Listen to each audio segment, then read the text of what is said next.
नमस्कार। आज हम समझने वाले हैं भारतीय इतिहास के एक ऐसे महानायक की कहानी को, एक ऐसी शख्सियत जिनकी सोच और उनके संघर्ष ने न करोड़ों लोगों की तकदीरी बदल दी। जी हाँ, ये कहानी है डॉक्टर भीमराव रामजी अंबेडकर की। तो चलिए इस कहानी की शुरुआत करते हैं उन्हीं के एक बहुत ही शक्तिशाली और क्रांतिकारी विचार से। ये सिर्फ एक वाक्य नहीं है, ये उनके पूरे जीवन का सार है। संघर्ष, विद्रोह और एक खोज की कहानी। सवाल ये उठता है कि आखिर ऐसा क्या हुआ होगा कि उन्हें ये प्रण लेना पड़ गया। चलिए जानते हैं। डॉक्टर अंबेडकर की जिंदगी सच कहूं तो एक बहुत बड़े विरोधाभास की कहानी है। सोचकर देखिए, एक ऐसा इंसान जो खुद बिना किसी अधिकार के पैदा हुआ हो, और वही इंसान 1 अरब से ज्यादा लोगों के अधिकारों की किताब लिख दे। ये कहानी बस इसी अविश्वसनीय सफर की है। उनके अंदर जो क्रांतिकारी था ना, वो अपमान और तिरस्कार की आग में ही तप कर बना था। उनका जन्म हुआ था महार जाति में, एक ऐसी जाति जिसे उस दौर में अछूत माना जाता था। और उनका बचपन वो हर रोज होने वाले सामाजिक भेदभाव के बीच गुजरा। जरा सोचिए, एक छोटा बच्चा स्कूल गया है ज्ञान लेने, लेकिन सिर्फ उसकी जाति की वजह से उसे क्लास में सबसे अलग जमीन पर एक बोरी बिछाकर बैठना पड़ता है। उसे दूसरे बच्चों के साथ बैठने तक की इजाजत नहीं थी।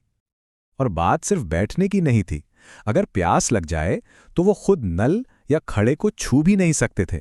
कोई ऊंची जाति का व्यक्ति आता, दूर से उनके हाथों में पानी डालता, तब जाकर कहीं उनकी प्यास बुझती।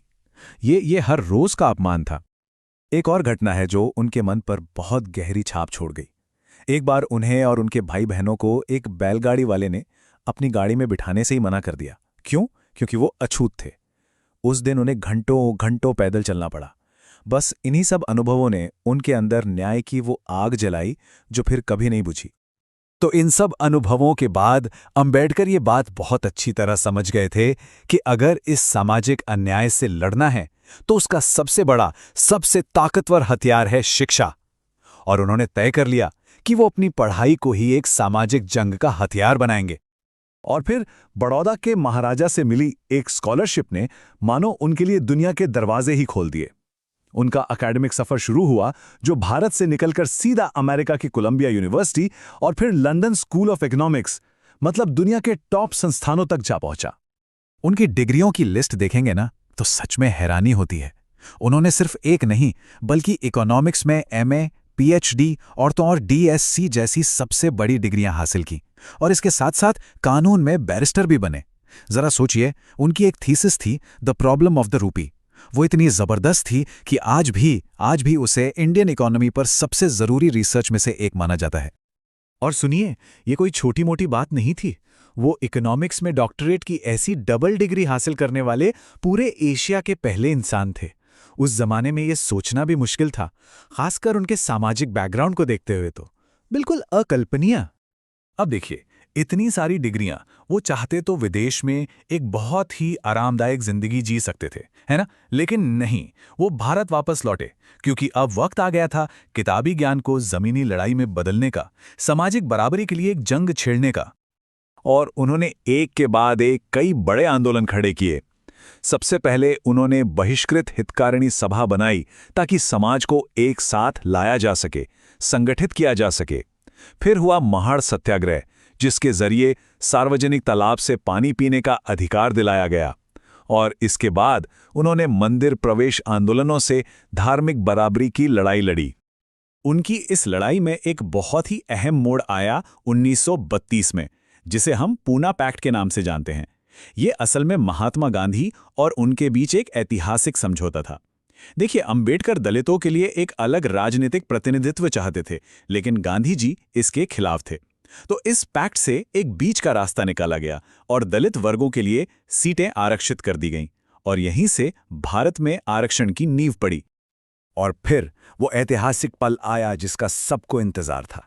1947 भारत आजाद हुआ, और तब डॉक्टर अंबेडकर को एक बहुत बड़ी जिम्मेदारी सौंपी गई।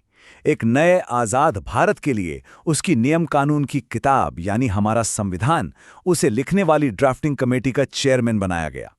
संविधान के जरिए उन्होंने जो किया वो एक क्रांति से कम नहीं था।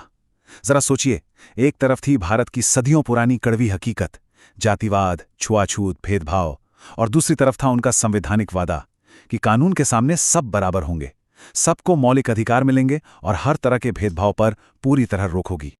तो संविधान में उन्होंने क्या क्या किया? सबसे पहले तो छुआछूत जैसी प्रथा को गैर कानूनी बना दिया, हमेशा के लिए खत्म कर दिया। सभी नागरिकों को फंडामेंटल राइट्स दिए, अवसरों की समानता की गारंटी दी और हाँ, अनुसूचित जाति जनजाति के लिए आरक्षण की व्यवस्था भी की। इतना ही नहीं, उन्होंने महिलाओं और मजदूरों के अधिकारों की भी पूरी सुरक्षा सुनिश्चित की। तो चलिए अब बात करते हैं उनके जीवन के आखिरी दौर की और उनकी उस विरासत की जो आज भी भारत को आकार दे रही है, क्योंकि उनका संघर्ष सिर्फ संविधान लिखने पर ही खत्म नहीं हुआ था। वो आज़ाद भारत के पहले लॉ मिनिस्टर बने, लेकिन जब महिलाओं को प्रॉपर्टी और तलाक में बराबरी का हक देने वाला हिंदू कोड बिल पार्लियामेंट में पास नहीं हो पाया ना, तो उन्होंने अपने उसूलों पर टिके रहते हुए मंत्री पद से ही इस्तीफा दे दिया। और फिर अपने जीवन के आखिरी सालों में उन्होंने एक बहुत बड़ा कदम उठाया, अपने लाखों फॉलोअर्स के साथ बौद्ध धर्म अपना लिया। और यहीं हम वापस कहानी की शुरुआत में कहे गए उस एक वाक्य पर आते हैं। याद है, मैं हिंदू पैदा हुआ हूं लेकिन हिंदू मरूंगा नहीं। उनका बौद्ध धर्म अपनाना असल में उसी प्रण को पूरा करना था। ये एक तरह से उस सामाजिक व्यवस्था को पूरी तरह से ठुकराना था जिसने उन्हें और उनके जैसे करोड़ों लोगों को इंसान होने का सम्मान तक नहीं दिया। डॉक्टर अंबेडकर ने हमें एक महान संविधान दिया जो बराबरी का वादा करता है। लेकिन एक सवाल आज भी हमारे सामने खड़ा है कि अगर संविधान ने बराबरी की गारंटी दे दी थी, तो आज भी जमीन पर इसके लिए लड़ाई खत्म क्यों नहीं हुई?